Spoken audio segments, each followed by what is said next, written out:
Hi, greetings, true believers. Well, our look at Phase 3 of the Marvel Cinematic Universe now continues on with Guardians of the Galaxy Volume 2. In 2014, Peter Quill, Gamora, Drax, Rocket, and Baby Groot are renowned as the Guardians of the Galaxy. Aisha, leader of the Sovereign Race, has the Guardians protect valuable batteries from Obelisk, an interdimensional monster, in exchange for Gamora's estranged sister Nebula, who was caught attempting to steal the batteries. After Rocket steals the batteries for himself, the Sovereign attacks the Guardian ship with a fleet of drones. A mysterious figure destroys the drones, and the Guardians crash land on a nearby planet. There, this figure reveals himself to be Quill's father, Ego, and invites Quill, Gamora, and Drax to his home planet. Rocket and Groot remain behind to repair the ship and guard Nebula. Meanwhile, Aisha hires Yondu Udonta and his crew, who have been exiled from the greater Ravager community for child trafficking, to recapture the Guardians. They capture Rocket, but when Yondu hesitates to turn over Quill, whom he raised, his assistant, Kraglin O'Bunfarity, questions his objectivity, and his lieutenant Taserface leads to immunity with help from Nebula. Taserface imprisons Rocket and Yondu aboard the latter's ship and executes his loyalists by releasing them into the vacuum of space. Nebula leaves to find and kill Gamora, whom she blames for the torture inflicted on her by their father, Thanos. While imprisoned, Rocket and Yondu bond. Groot and Kraglin, the latter having never intended to start the mutiny, free Rocket and Yondu. They use Yondu's arrow to destroy the ship and its crew before they escape, but Taserface warns the Sovereign before dying. Ego, a godlike celestial that manipulated the matter around its consciousness to form his home planet, explains that he projected a humanoid guise to travel the universe and discover a purpose, eventually falling in love with Quill's mother Meredith. Ego hired Yondu to collect the young Quill after Meredith's death, but the boy was never delivered, and Ego has been searching for him ever since. He teaches Quill to manipulate the celestial power.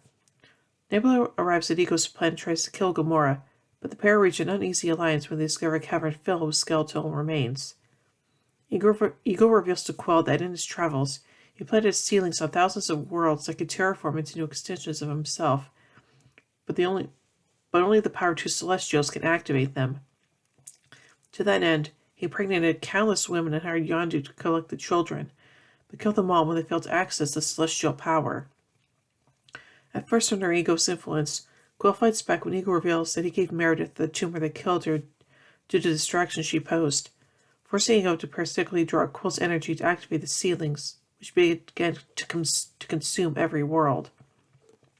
Mantis, Ego's naive empath servant, grows close to Drax and warns him of Ego's plan.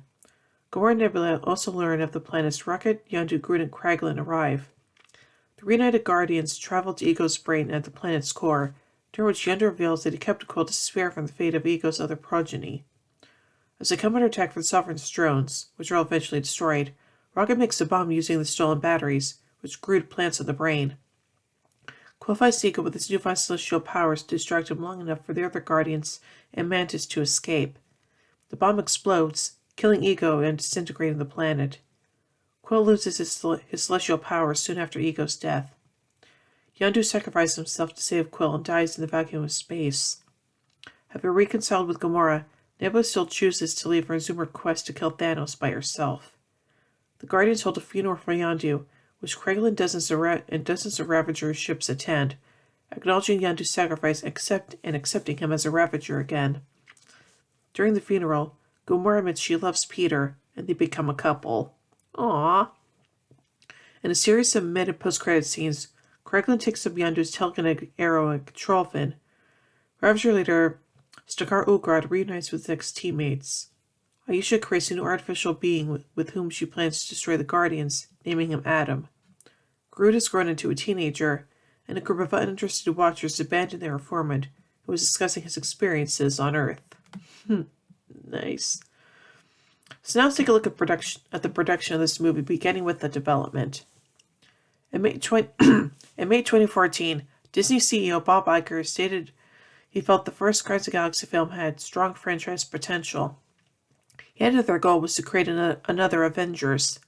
James Gunn, who directed and co-wrote the first film, said he would like to return for a sequel and that he was contractually obligated to if asked.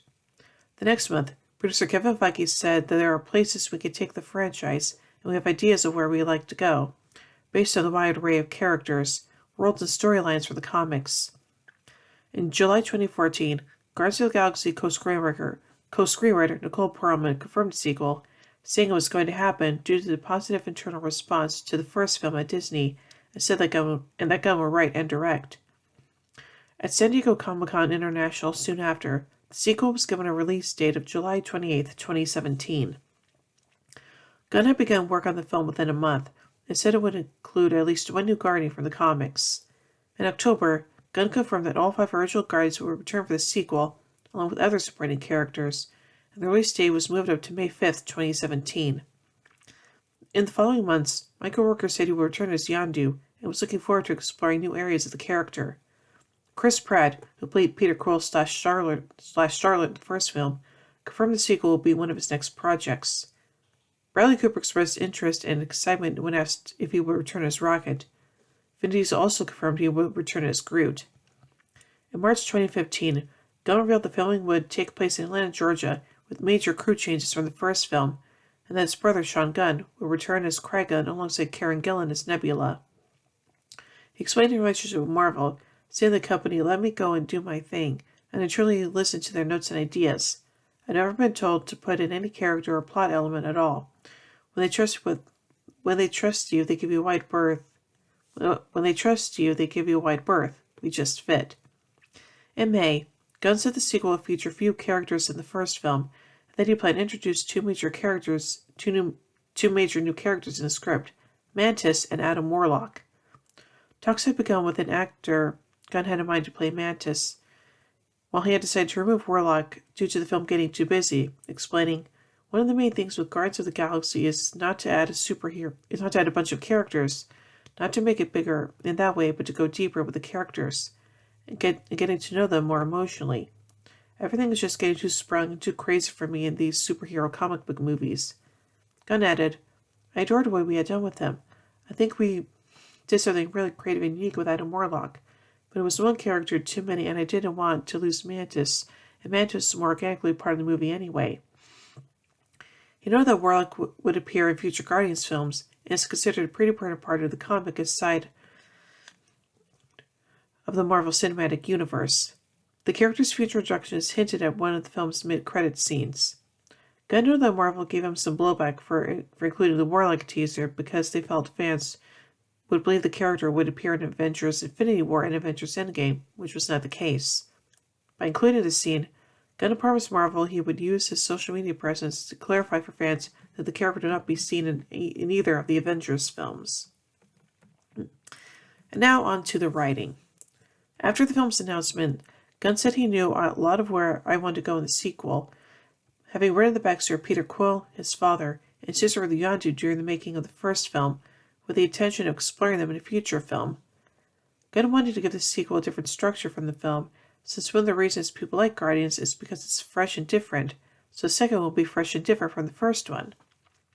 Before starting the script, Gunn hoped to further explore Drax, Nebula, Qui-Gon, and the Collector, and expand on Xandarian, Kree, Krylorian, and Ravager culture.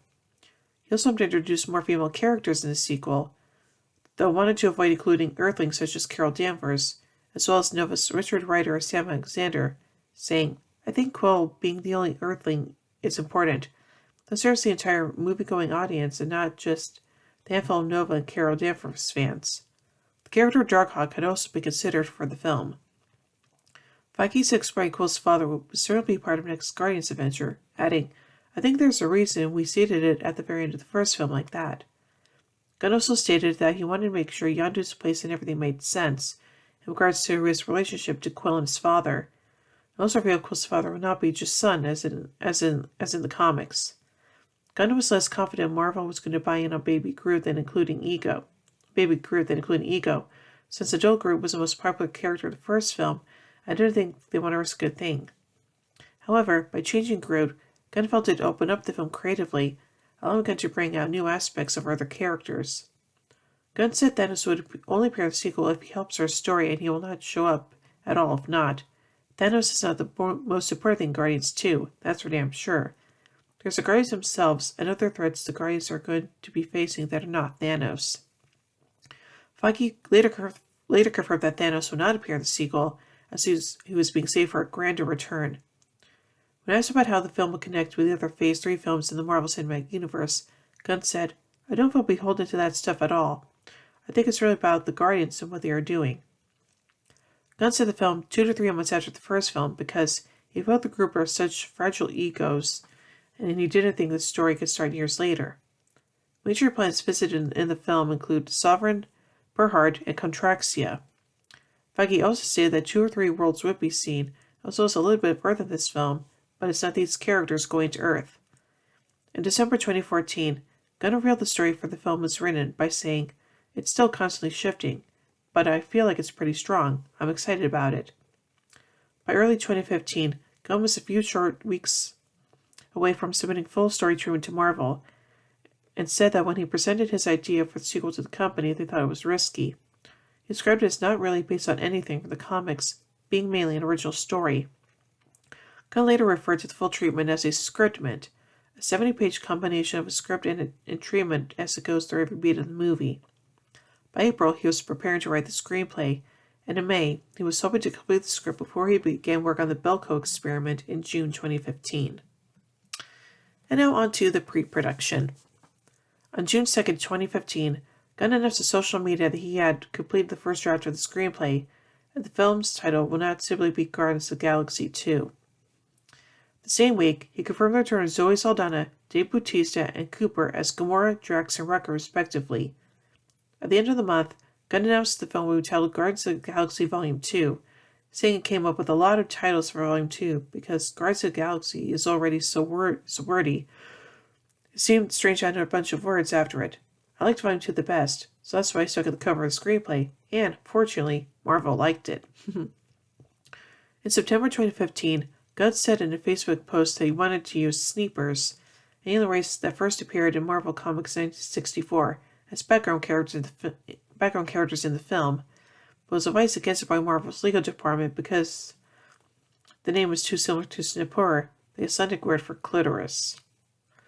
The Marvel legal department later cleared the use of Sneepers in the film, in part because of all the media coverage Gunn's initial post received. At the end of the month, Feige stated casting announcements would be made before the end of 2015. By the end of October, Palm Clementif was cast as Mantis. Also, it was reported that Matthew McConaughey had recently turned down the role of the villain in the film in favor of the Dark Tower. McConaughey felt he would have been an amendment in Volume 2 and a colorful part made for another big-name actor. In December, Gunn said he was corresponding with John C. Reilly about him reprising his role as Nova Corpsman Roman Day, while Kurt Russell entered early talks to play Quill's father.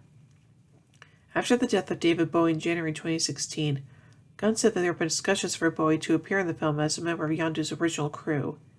Gunn also stated they had completed the final draft of the script. Benicio del Toro, who played the collector in the first film, expressed interest in portraying the character again, despite Marvel not contacting him about the sequel. Gunn explained that the collector just didn't fit into Volume 2. In early February, comedian Steve Agee was revealed to be in the film. Prime Minister Russell Bobbitt had difficulty finding the cassette decks that had been used in the first film, and all the Sony Walkman headsets they sourced for the sequel were broken.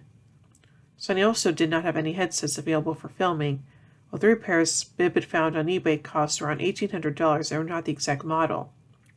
Bobbitt eventually created 6 from scratch for Volume 2. Other props he created for the film included 2 sets of blasters for Quill, with removable blaster cartridges, and steampunk-looking weapons and belts for the Ravagers. Bob explained that 4 different weapons were designed for the latter group, and the 15 to 20 versions of those were produced to be used by the various Ravager actors. There could be up to 85 to 95 Ravagers per scene. For other belts, the prop teams cut the leather themselves rather than buying existing belts, and the parts from different electronic devices such as radios and cell phones were glued together to make each belt a unique piece of art. The prop department also made edible props for certain scenes. A prop of Stinkbug, a spread insect, was made from chocolate and injected with black honey so it could be eaten on screen, and when he bit down, the honey poured out of his mouth. Similarly, a yarrow root, which was assigned on large images of pollen, and then created non-dairy white chocolate to be eaten on screen. And now let's take a look at the filming. Pre-shooting began on February 11, 2016 at Pinewood Atlantis Studios in Fayette County, Georgia, under the working title Level Up, with Henry Braham serving as cinematographer and Scott Chambers as production designer. Gunn noted that many of the crew from the first film, such as cinematographer Ben Davis and production designer Charles Wood, signed on to work on Doctor Strange, and due to a late change in production schedule for the film, were unable to work on Volume 2. Press for photography began on February 17th, with Marvel confirming that Russell joined the cast, and that Elizabeth Debicki and Chris Sullivan had also been cast, all in undisclosed roles. The production used all 18 stages of Pinewood Atlantis Studios, and increased the stage pace from what was used for the first film. Gunn said the sequel required more sets than the first, and our sets are very large, even though a lot of the film is CGI. I like to have as many practical sets as we can and make the environments as real as possible so it balances out the CGI elements. Despite this, Gunn noted that there were less locations featured in the sequel, with the focus instead of being more specific and detailed with fewer places shown. Sets constructed for the film included several for the Sovereign Planet, for which Chambers used a 1950s pulp variation 1930s Art Deco design aesthetic. The Ravager's main ship in the film, the Elector, which was constructed in sections to provide a complete 360-degree view of the ship, as well as the ability to move sections around and portray different areas of the ship, and the Iron Lotus establishment on the pleasure planet of Contraxia, which Chambers wanted to feel like it had been put together from a whole yard of repurposed junk where old spaceships are cast away and industrial materials that aren't of use anymore are just left to rot, creating a kind of neon jungle in its own way and covered in ice and snow. Interiors for other ships were also constructed to limit the amount of blue screen the actors had to interact with. This includes the cockpit of Quill's ship that had been built for the first film being stored in London, which was transported to Atlanta for the sequel. Volume 2 was the first film to be shot with an 8K resolution camera, the Red Weapon 8K. Braham had wanted to use a different camera than the Alexa 85 that had been used for several of the Marvel films, because he found it to be a very big and heavy camera. He wanted a camera that could deliver equivalent image quality to Alexa 65 and tested multiple options. He eventually met with the Red employees, whom he had a very positive experience with working on The Legend of Tarzan, and they introduced him to an early prototype for the Weapon 8K. He, Gunn, and Marvel decided to use the camera in September 2015, when only that single prototype existed, and spent 3 months working with the Red to get the camera ready for filming. The sequence where Rocket and Yondu escape from the Ravengers, a phantom camera was used to film scenes up to 2,000 frames per second, with the footage able to be moved from slow motion to high speed within a single shot. Each shot using the camera had to be carefully set up and choreographed. Additional scenes were also shot in IMAX and its aspect ratio. Braham also filmed 85% of the film using a stabilizing technology he contributed to called Stable-Eye, which he called a handheld dolly, which allowed a spontaneity to obey the camera moves that is different and that felt very appropriate for this movie. For filming the cockpits of spaceships, Braham surrounded the practical sets with video panels and other light sources they could use to create realistic lighting no matter the environment outside the ship. Exteriors of the ship were filmed with the camera on a techno crane. Many shots inside the cockpits again used a Stable-Eye, which is so small you could get in there next to the actors. In April 2016, Gunn revealed that Riley would not be part of the film, and stated that there are many other characters he could not include in the film due to rights issues, saying that 20th Century Fox owns so many awesome cosmic villains and minor characters that I love to play around with, such as Annihilus and King the Conqueror. Gunn also planned on filming scenes with Glenn Close, reprising Rose Nova Prime Irani Rael from the first film. When filming Stanley's cameo, Gunn also filmed 2 other cameos with Lee, including one for Doctor Strange, to limit the amount of time of travel Lee had to do. Additional filming for Volume 2 took place in Cartersville, Georgia, a state park north of Portland, Oregon, and St. Charles, Missouri. The Georgia International Convention Center served as additional sound stage after pre-production on Spider-Man Homecoming began at several Pinewood Atlantis studio sound stages. Press for photography wrapped on June 16, 2016. And now on to the post-production. At San Diego Comic-Con 2016, Russell and Jabecki were revealed to play Ego, Quill's father, and Isha, respectively. Sylvester Stallone was also revealed to be in the film, but was later revealed as Dr. Ogord. Gunn also introduced multiple actors who were playing Ravager characters, since the Ravagers have a larger presence in the film. On the decision to reveal Russell as Ego and Quill's father when he did, Gunn felt that since people were going to figure it out eventually, it was better that we took the reins in our own hands and make the reveal. Gunn also felt that this would move the focus of the audiences from wanting to discover who Quill's father is to the story and the relationship that these characters have. In August 2016, Gunn confirmed that the film would feature a post-credits scene, later saying that there would be 5 in total, 4 mid-credits scenes and 1 post-credits. Gunn also planned 16, where the Ravager Graf is found mortally wounded on the ship, but ended up being a little confusing. In November, Gillen revealed the film was undergoing reshoots. That February, it was reported that the film had scored a perfect 100 in test screenings, the highest rating Marvel Studios film. The Hollywood Reporter noted this score cannot necessarily be compared to any non-Marvel movies due to Marvel's specific testing process that selects its audience from a select pool of recruits, with terms friends and family screenings. In March 2017, Gunn revealed that Michael Rosenbaum would appear in the film, and that Gunn would provide reference for Baby Groot's dancing in a much bigger way than the first film. I actually had to do like a full day's worth of dancing to get Groot's dance down this time. Last time was me in front of an iPhone, and this time was me dancing on a huge soundstage and shooting for 5 different angles. Fred Raskin and Craig Wood returned from the first film to serve as editors. On the scenes that were cut from the film, Gunn said Nathan Fillion, who had a voice cameo in the first film, was going to press Simon Williams in a sequence that would have shown several movie posters for films starring Williams, in which he portrays Archon and Tony Stark. Gunn chose Williams for Fillion's cameo because he wanted Fillion to have a bigger role in the MCU at some point, so did not want to give him a role that could prevent him from taking a more substantial one later. Gunn still considered Fillion's cameo canon to the MCU, despite it being cut. He also confirmed the closest scenes had been cut from the film, because it felt like he was trying to cram Nova Prime into the second movie as opposed to having it happen organically. And now on to the visual effects. Visual effects for the film were created by Framestore, Weta Digital, Trickster, Method Studios, Animal Logic, Scanline VFX, Lola VFX, Luma, and Cantina Creative. Pre-visualization was done by the third floor.